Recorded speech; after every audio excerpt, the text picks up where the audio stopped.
کشمیر کے عام انتخابات کے لیے پولنگ اپنے آخری مرحلے میں داخل ہو چکی ہے۔ پولنگ کا عمل اور تقریباً آدھے گھنٹے سے بھی کم وقت رہ چکا ہے اور اس سلسلے میں جیو نیوز آپ کو مسلسل باخبر رکھے ہوئے ہے۔ اس وقت ہمارے ساتھ موجود ہیں سینئر صحافی تجزیہ کار سلیم صافی صاحب، عامر غوری صاحب، منیب فاروق صاحب، محمل سرفراز صاحبہ اور ارشاد بھٹی صاحب۔ سلیم صافی صاحب، اب سے کچھ دیر پہلے ہم نے بتایا تھا کہ نون لیگی امیدوار ہیں اسماعیل گجر، ان کے بڑے عجیب و غریب قسم کے بیانات سامنے آئے ہیں اور ان کا کہنا تھا، انہوں نے اپنے تحفظات جو سامنے رکھے ہیں وہ بڑے عجیب و غریب انداز میں سامنے رکھے ہیں۔ اس کے کیا آگے نتائج سامنے آ سکتے ہیں؟ وہی خدشہ جس کا ہم ذکر کر رہے تھے کہ ووٹوں کی گنتی کے بعد اگر مرضی کے مطابق نتائج سامنے نہیں آتے تو صورتحال بڑی پریشان کن ہو سکتی ہے۔ رینا، پہلے تو گجر صاحب نے جو کچھ کہا ہے وہ قابل مذمت ہے اور میرے خیال میں اس کی نااہلیت کے لیے یہ فقرہ ہی کافی ہے۔ اگر اس نے غلطی سے بھی کہہ دیا ہے تو ایک بندہ اگر 10-15 منٹ اپنی زبان صحیح طریقے سے نہیں چلا سکتا تو وہ پھر ایک ایم ایل اے کی حیثیت سے قوم کی قیادت کیا کر سکے گا؟ تو میں تو ان کی ان الفاظ کی شدید الفاظ میں مذمت کرتا ہوں۔ اور لیکن دوسرے ایک حوالے سے ہمیں یہ دیکھنا چاہیے کہ اگر اس الیکشن میں بھی 2018 کے عمل کو دہرایا گیا، آپ دیکھیں کہ الیکشن آج کے لیے بڑا فرسودہ طریقہ تھا کہ اس وقت پولنگ کے دوران آپ کچھ گڑبڑ کریں۔ جو دھاندلی ہوتی ہے، جو پولیٹیکل مینجمنٹ ہوتی ہے، وہ الیکشن سے ایک تو پہلے ہو جاتی ہے۔ وہ 2018 کے الیکشن میں بھی ہوا تھا اور اس الیکشن میں بھی ہم نے دیکھا بھرپور طریقے سے۔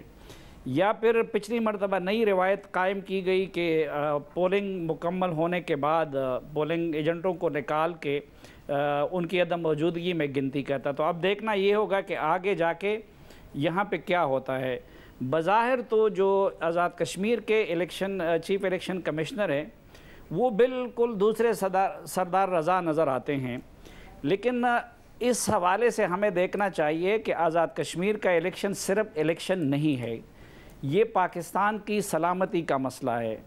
اگر کوئی ادھر وزیر اعظم بن بھی جائے، میں تو حیران ہوں کہ اس کو کیوں زندگی اور موت کا مسئلہ بنایا ہوا ہے انہوں نے، کیونکہ آزاد کشمیر کی حکومت کو تو یہاں سے ایک فیڈرل سیکٹری چلا رہا ہوتا ہے، لیکن پیغام بہت غلط جائے گا، کیونکہ مقبوضہ کشمیر میں معافی چاہتا ہوں، جب الیکشن ہوتا تھا تو ہم وہ بھی اسی طرح نمائشی انڈین کلیم کرتے تھے کہ عوام کی رائے سامنے آ گئی ہے، ہم اس حکومت کو کٹ پتلی کہتے تھے۔ تو اگر یہاں پہ داندھی کے انتظامات لگے تو پھر وہ نیریٹو انڈیا پاکستان کے خلاف آزاد کشمیر کے حوالے سے استعمال کرے گا۔ اور ایک آپ لوگوں نے ہمارے دوست علی امین گنڈاپور کی سب نے ان کی بیشنگ کی، بیچارے کی، ان کا کیا قصور ہے؟ یہ سب کچھ جو ان سے کرواتے ہیں عمران خان صاحب۔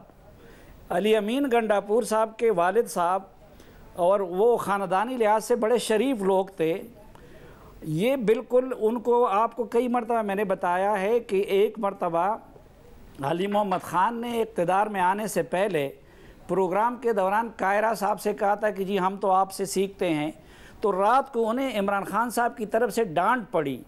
یہ باقاعدہ ان کی ڈیوٹی لگائی جاتی ہے اور ان لوگوں کی یہ مجبوری ہے کہ خان صاحب کو خوش کرنے کے لیے ایسا کہہ دیں۔ اب ہم علی امین گنڈاپور کو تو کوس رہے ہیں، ان پہ الیکشن کمیشن نے پابندی لگا دی، اگلے دن ان کو کون اپنے ساتھ لے گیا؟